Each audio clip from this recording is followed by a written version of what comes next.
Les relations Canada-États-Unis sont un sujet chaud pour plusieurs mois, pour plusieurs années.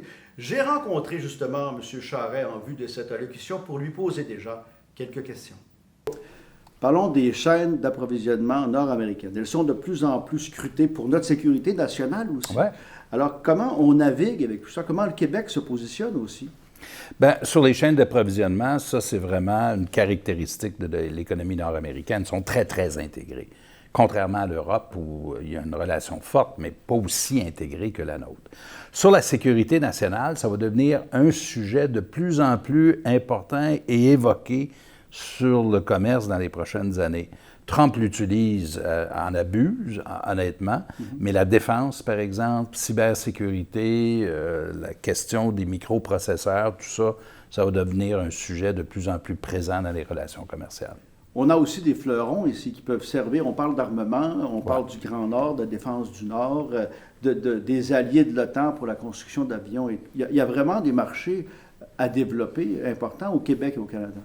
Le Québec est très fort dans l'aéronautique en particulier, ou sur le plan de la défense, il y a des choses à faire, il y a des occasions qui se présentent. Dans l'intelligence artificielle, nous sommes également très forts. Mais même dans les semi-conducteurs, à Bromont, avec l'Université de Sherbrooke, nous avons des expertises qui sont très importantes pour le marché nord-américain et mondial. Alors, il y a tout un nouveau pan de l'économie qui va s'ouvrir aux entreprises québécoises dans le domaine de la défense. Vous avez été négociateur dans l'accord de libre-échange Canada-États-Unis-Mexique. Qu'est-ce qu'on a là-dedans qui nous protège suffisamment? Qu'est-ce qu'on doit renégocier? Qu'est-ce qu'on doit conserver? Comment ça va se dérouler la prochaine étape dans tout ça? Bien, Donald Trump a voulu le renégocier en 2018 et quand on l'a renégocié, on a dit qu'on allait le réviser en 2026. Le verbe est important, à pas renégocier. Et à ce qu'on sache, là, c'est exactement ce que les Américains veulent faire. Ils disent, on ne veut pas le renégocier, on veut le réviser.